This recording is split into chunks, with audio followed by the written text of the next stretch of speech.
and welcome to the Gary Dunn Show. I'm your host, Gary Smith, and on today's show, as always, say it with me, we're going to talk to Coach Dunn about this past weekend's game against IUP. We'll look at everything that happened in the PSAC this weekend, look at some standings and schedules upcoming, and then talk a little bit about Edinboro, but it's a little weird because there's a bye week this week, but that's in the second half of the show.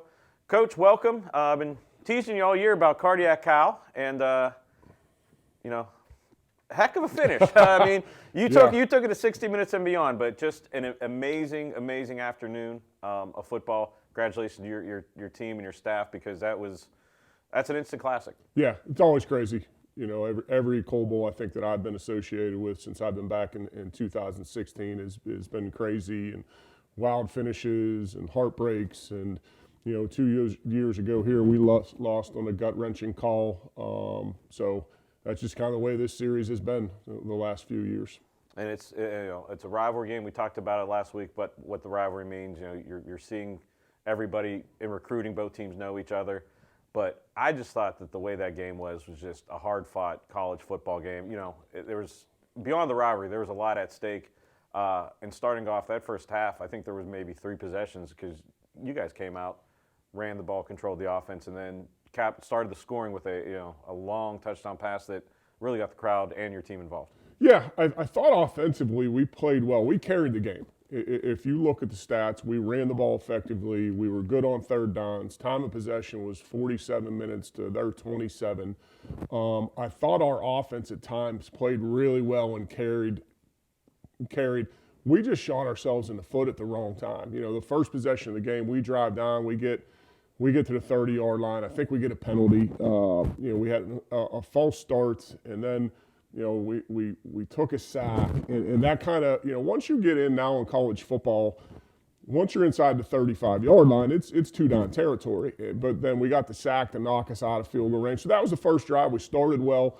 But the whole game, I thought we were dominating the game. The scoreboard wasn't showing it. Offensively, we made some mistakes. I don't know if we were pressing. I didn't like our tempo. It just wasn't us offensively. But I thought we were moving the football and we were controlling the clock. And I know we'll flip to both sides of the ball, but I don't remember a more dominating defensive performance than our guys put forth Saturday. Our defensive staff did an unbelievable job. Our kids played well. They created turnovers. They tackled. They sacked the quarterback. If you look at their 10 points, 3 of them, we muff a punt and give it to them and then hold them to 3 there. And then they had 1 drive in the game, which was aided by 3 personal foul calls. Now, we're going to show the highlights. Folks can go back and watch the YouTube and decide whether those were interference or not. But other than that, they don't move the ball. Before the last drive, I think they had 120 yards in offense, and we had them to 2nd and long, and then we get an interference call. And then calls are calls. There's calls all over that game on both sides, but really that was the only drive they had, and 30 yards of it was pass interference. So I don't even think they get down there if we don't have those calls. But what a dominant performance by our defense. Well, you say about the turnovers and stuff, and we talked a little bit last week about the fact that, as a fan, I was impressed with the way your team has finished plays. Let's talk about that first turnover.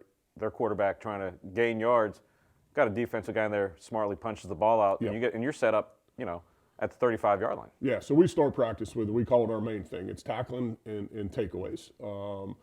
Our defensive staff preaches it. They work it. We start every practice with it, and you could really see our guys practicing what our coaches are preaching. But yeah, we got 2 turnovers right around both, one on the 35, I think the other one at midfield, and offensively we just shot ourselves in the foot. We had some things that were open. We had some run games things that gosh, when our guys come in today and watch the film, offensively we're going to be sick because we should have put some points up on the board. But you get into the fourth quarter, we get the ball, we take a long drive, and I'm going to take the blame for this. I screwed up. I should have kicked the field goal. I'll tell the team that at this point. We were up 7-3.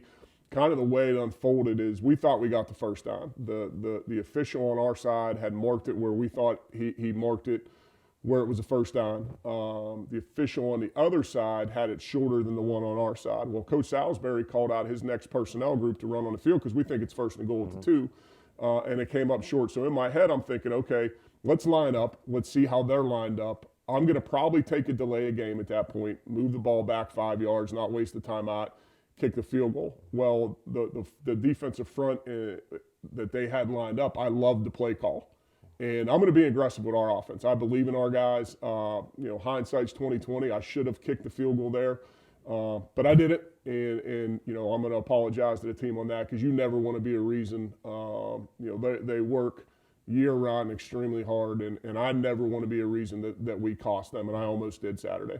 Because if we kick the field goal there, the game's probably over. Well, on the other side of that, too, if you scored the touchdown, the game's probably over, too, just the way it is. And, I bet you anybody in the locker room says, Coach, we're going to go for that, 9 times out of 10. Usually it's the other way. Coach like, no, we're going to kick the field goal. But I got to be the voice of reason in that situation, and I screwed it up. That's something that I'll put in my Rolodex for future years and realize that we've got a really good kicker. I'm sure we'll get to it. Mm-hmm.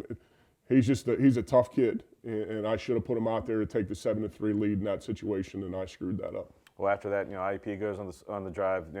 They score, but I think there was no sense of panic in the stadium because we've seen your team time after time go down and get yourself in position. I think everyone thought that worst case scenario, you're going to have a chance to tie this game, maybe have a chance to win it in regulation. Your team goes down and has a heck of a drive to even get in position, and then the chaos started. You go out, kick a field goal, and it's a rule that I was talking to Jack Benedict, the longtime announcer for IEP. He says he's never seen that play. I've seen it once in a Steeler-Brown game, but kick is blocked. But your team has the wherewithal not to put their heads down, not to chug off the field. They got on the ball, first down. Well, it's funny. Let's go back to the play before that. If we execute the play before that, we probably walk into the end zone with a run by Bobby Boyd, and we miss a block that I still can't believe because we had the perfect play call. It was 3rd and 4. We miss a block. We don't execute. And that's kind of the story of the day offensively is we had a breakdown here or a breakdown there.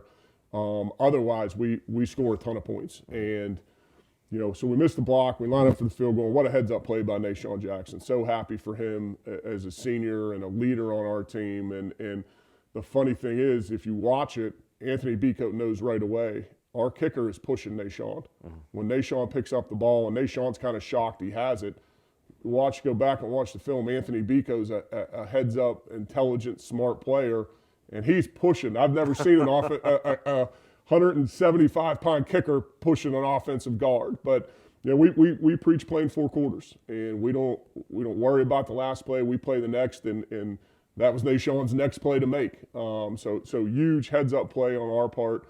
Wish I could have said I coached it. The guys did it on their own, but we'll take it. Let me tell you what. So you get the first down. There's a long delay because the officials had to go back and forth. But just talk about Anthony Beacote having to stand out there. Yeah. But just he's one of the best kickers in the conference, best kickers in Division II in the country. But just to have the composure and everything to know that get another chance of this, and it wasn't an easy kick situationally just because everything was on the line, but also the win, we didn't talk about that. The elements you're going, that was luckily in that situation, you're with the wind, but it was a pretty stiff wind and nothing's ever given. So it's funny. We played up there last year and the wind was something.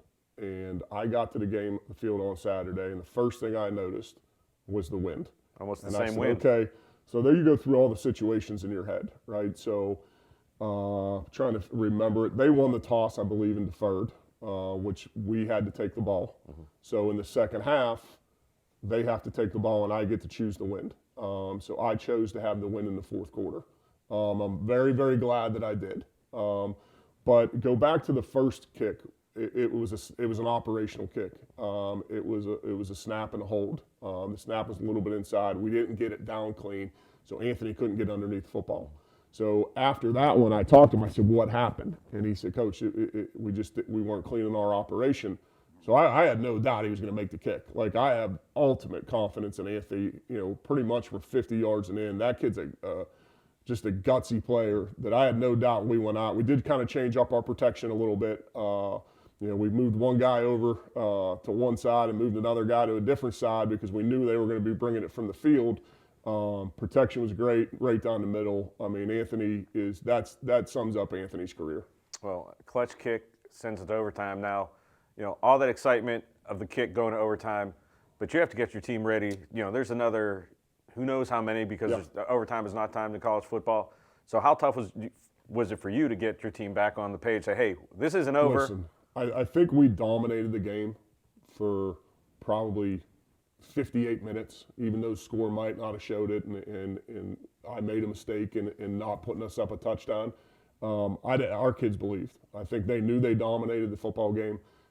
We get to overtime. Our defense was playing their hearts out. You know, you take one drive and a couple interference penalties away, then in a muff punt, we probably throw a shutout. Probably shutout, yeah. So, you know, there was no panic. And this group's different. They're a different group than there's never any panic with this group. When we were down 10 a few weeks ago, no panic. We got the ball with 7 minutes left to go another week, and we got to put a drive together, no panic. So, you know, we got in and we had some success. I know their first down play, they tried throwing an RPO, and I think we batted it down, which now in overtime, you know, when we talk about overtime, well, I'm not going to tell you. I guess that's trade secrets. Keep it secret. When we talk about overtime, there's things that we say, this is how we want to pursue overtime.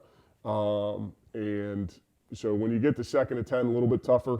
You know, I think they ran the ball, we stopped them there, got the 3rd and long and made a nice play. And then, you know, I was kind of surprised they chose to play that end of the field. I'm assuming they chose that because of our band. I'm assuming they chose our student section and our band, which was phenomenal. I think they chose that side of the field to play, but you know, their kid made a good kick. I mean, it was windy, into the wind, made a great kick. Yeah, it definitely was not a given kick going into the wind, but then you're down 3, your offense goes out, and you get down, nice play, pass to the outside, and then the touchdown pass, the touchdown run by Davis Black. You know, just me made a move. We have, after the highlight package, our man J.J. Robinson was on the field. He had some stuff, but he was right in the end zone. And you see the move he makes, and it's unbelievable. And well, I think any of us could have gotten after that move. I will tell you that we executed that play to perfection. We had lined up in a trips bunch set, and you get a timeout in each overtime period. So it's 3rd down. I'm not going to save the timeout for nothing, right? So we used it because I wanted to talk about it. It was 3rd and maybe 3 from the 3-yard line. We went out in a little bit of a different set, but I will tell you Davis wanted the ball. I will tell you that we had a run-pass option in that situation. So if they play man coverage and blitz, we have this. If they play zone, we have this. And they played zone, and Jaheim Bassam did an unbelievable job of knocking the 3 technique to the B gap and then climbing to the backer. We actually had our tailback as an extra blocker that didn't have to block anybody. I mean, he almost got in Davis's way. I was in my head, I'm thinking, get out of Davis's way, he's going to go score. But you know, great ending, and it's the way it should have ended, to be honest with you, because we dominated that football game. So he goes in, celebration, Cole Pell Trophy goes up, but you know, I don't know if this was trending, but you know, a couple years ago the hashtag was Gronk Spike, but now maybe Dunn Spike. I didn't see it. I saw it on film, and I caught out of the corner of my eye. I saw the ball go in the air, and I'm like, what happened down there? I'm not crazy about that. I'd rather him just hand the ball to the official and go celebrate with his teammates. Well, I meant you after the speech. After the game. Yeah, that was a little inside deal we had with our guys. And it just happened. I mean, our kids have worked so hard and battled and stay together, and they get along well. Our team culture is strong, and you know, it's fun to watch them have success because of all that they do. Playing college football is not easy. You know, getting here on August 6th, and your only days off are on Sunday, and everybody's banged up, and everybody's, you know, tired, and to watch them just battle and compete for, you know, we talk to our guys all the time about 60 minutes. 60 minutes. I don't care. Turn the scoreboard off. You know, we're going to play for 60 minutes, and then we'll look up. And again, this week we needed all of them and a little extra, but just happy the way our guys compete. Now we got to get back to work. There's, you know, our offensive performance kind of shot ourselves in the foot all day long with some little mistakes, but we made enough plays when we had to, and I was really happy with that last drive. You know, the drive before that where we get down to the 1-yard line and I screw us up was a textbook drive, and then we get the ball back in a 2-minute situation. And drive down there, you know, we started to execute the drive before that, and we continued it. But just happy we made plays when we needed to, and you know, that's the game of football. Well, let's take a look back at the Coal Bowl game for this past weekend. You can see highlights, and then after the normal highlight packages, our man J.J. Robinson was on the field, so you get a little different view of a couple of the key plays in the fourth quarter, and then we'll look back at highlights from last year's game against Edinboro, who will be the next opponent in a couple weeks. We'll talk about that, and then we'll look at everything in the PSAC. So you're watching the Gary Dunn Show right here on CUTV.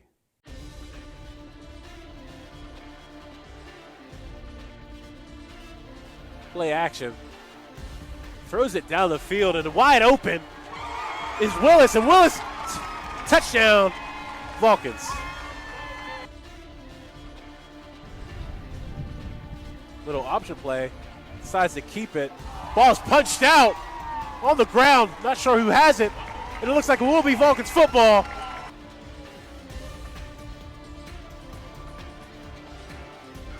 Under play action, ball's intercepted. Looks like by number 4, Rashawn Murray. Kick is up. And it is good this time. Eye for him. Hands it off to Younger. And the touchdown for the Crimson Hawks. Takes a snap. Kick is blocked! It's blocked! The ball is taken. Not sure exactly who had it.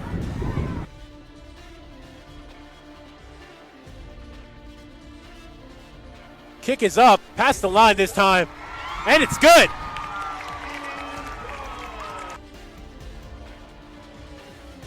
That kick is up. And it's good. Drops back the pass. Is going to keep it himself. Take it up the middle. Touchdown. Touchdown, Vulcans.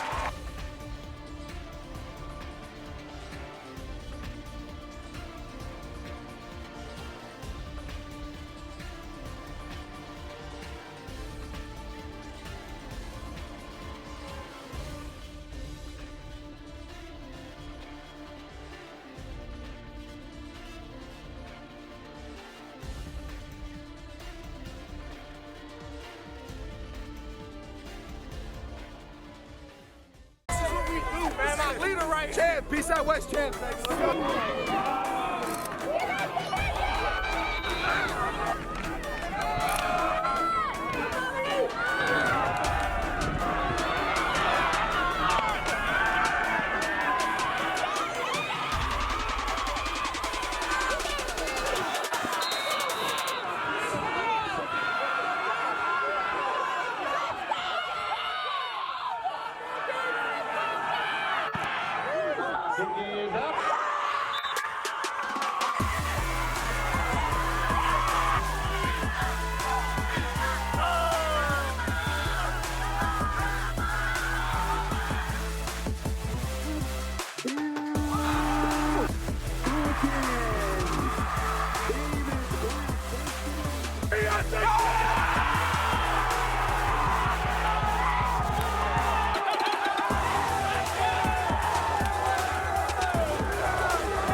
Snap, kick is up.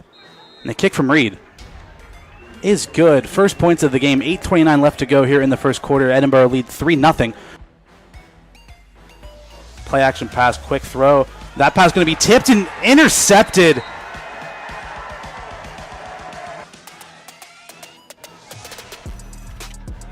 Black gets the snap, throwing, firing, catching, and scoring. It's Eric Willis III. From Edinboro, and it looks like it's not going to work out. Stopped right at the door.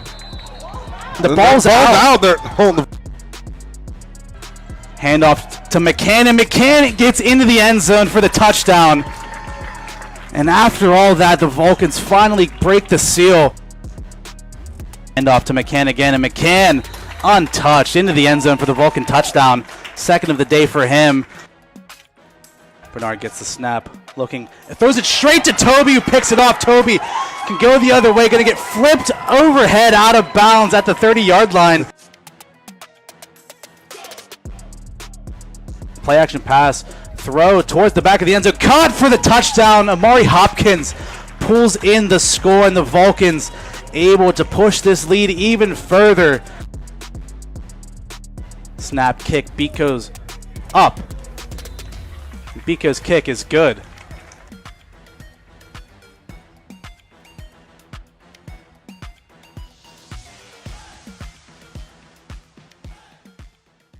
And welcome back to the Gary Dunn Show. You just saw highlights from everything Colbo related, and you looked at highlights from last year's game at Edinboro. And Coach, before we break down in 2 weeks' opponent, we'll talk about the bye week and everything like that. We'll take a look at and put a bow on this past weekend's action in the PSAC on the conference scoreboard. Again, nothing more to say. Cal 16-13 over IUP. Gannon coming back against Edinboro 25-21. Lockhaven coming up just short against East Stroudsburg 38-35. Westchester beating Millersville 41-23. Bloomsburg over Shippensburg 20-10. Kutztown shutting out Shepherd 24-0. And then Seton Hill beating Clarion 31-16. And Coach, we have to look at the standings right now because we're at that time of the year and you see an asterisk next to the California name. We didn't talk about that, but that game, the win on Saturday clinches a spot in the PSAC title game. So, so we talked about a few weeks ago, conference play starts, you have everything to play for, and that's one thing you can check off that that you're playing for. It's not just a regular game on the 16th, it's a title game. Yeah, we've got a good Edinboro football team coming in here before that, so our focus is going to be this week, us getting better on our bye week. There's obviously a ton of things from Saturday that we want to clean up. We're going to work extremely hard on the Vulcans this week of cleaning some things up and working some things that we need to work. But yeah, our kids have put us in a great position. When we come in on August 6th and we talk about our team goals, that was one of them. So we've checked one of them off, but we've got a lot more to play for. So we're not going to pat ourselves on the back. We're going to work hard this week at getting better against us and start to introduce the schemes that Edinboro runs, and then we'll really hit on Edinboro next week. But we've got more to play for. Yeah, and unless you've been sitting under a rock, you're aware that this is a weird, unique situation where there's a bye week. Every team in the West had a bye week this year due to Mercyhurst leaving the conference. As a coach, I'm sure the answer is probably going to be you want to play every week. I don't want to play. I hate bye weeks. I was going to say, okay. Yeah. And especially this time of year, you're late in the season. Yeah, we're creatures of habit as football coaches. So we met as a staff this morning, and I kind of laid out the week on how we're going to do it and what our message is. And I was actually talking to a friend of mine who's a head coach and kind of asked him because he's had bye weeks. He's at the FCS level. And I said, all right, how do you handle them? What do you do? And he kind of gave me some tips on things that he did or would change or do different. So, I've talked to a few people. I've done research because we haven't had a bye week this late in the season since I can't think of one. We haven't had one. So, we're going to work on getting better. We're going to work on our fundamentals, our techniques, and cleaning some things up that we need to. But if you're asking me, I'd rather play. Now, I'm sure the guys would rather have a bye week. We are banged up. It's the game of football. Everybody this time of year is feeling the same way. So we get a chance to we're still going to practice and we're going to work hard, but maybe less contact this week than we typically do to kind of maybe rest a few guys. And I know you've already started looking at Edinboro, and they've had a season. They've been up and down. They've been all over. But what have you seen offensively? Because it seems like they've given some teams fits, some teams no fits, but it just seems like they're all over the place. They are a really good football team, and this isn't coach speak. They've probably played the hardest schedule in Division II. And when you look at their schedule and who they've played and how they've played them, they haven't played well late, but they're capable of beating anybody. So if you look at their early schedule, they play East Stroudsburg, who currently has one loss. They play Kutztown, who is currently undefeated. They beat an FCS Robert Morris team out of the NEC and kind of beat them handedly. They took Slippery Rock to the wire. They beat Indiana. They've just dropped some late games. They're a talented football team. I'll tell you what, offensively, they're very multiple. They're going to give you a ton of looks. They're going to, their quarterback's a good player. He's an experienced player. They've got good skill kids, but they're going to do a lot on very multiple on offense. They can throw it. They can run it. They're going to give us, a good plan, and then defensively the same way. Very multiple. They'll be in a 3-down front, then they'll walk a backer up, then they'll go to a 4-down front. They'll play man coverage. They'll play zone coverage. They'll play 3 safeties. They play a little bit of everything. And then they're probably one of the best teams we've seen on special teams. They've got an excellent kicker. They got the leading punt. I think the kid was an All-American last year, who also plays defensive back for them. So. And their head coach runs their special teams, and he always does a great job with special teams. So it's going to be a tough game. There's, in this year in the PSAC, probably more than any year that since 2016 is everybody can beat everybody. And I preach to our guys, like, you got to show up and play, and we got to play a lot better offensively than we did this week to give ourselves a chance to have success. And once again, that game will be on November 9th, not this weekend. So. Can kind of recover, get your supplies ready for the following week's tailgate. And that's something you mentioned it a little bit. We'll go back to IP real quick. Mention the band and the cheerleaders, but the crowd was really into it. That was a great college football crowd. It was. And we talk about it all the time. I mean, when those two schools come together and the rivalries that we have, it's funny. God bless my wife. My niece got married this weekend, but my wife still threw a tailgate before the wedding, but she had to leave the game early. My daughter was in the wedding. So my wife left, was listening to the game on the radio, texting my daughter who's in the wedding. But yeah, so but what I was saying is, like, Terry O'Shea had a friend that was that graduated from IUP, played at IUP. I talked to President Anderson after the game, and President Driscoll was there. They were standing together. Okay. So just a great rivalry and great crowd. To have those two games back to back is really hard. Because I mean the crowd at homecoming was crazy, and have another great crowd and have alumni come back 2 weeks in a row. And I just thank them because people have other things going on in their life, but for them to get back to Addison Stadium 2 weeks in a row is just kind of a testament to our alumni and our fans on how we do things around here.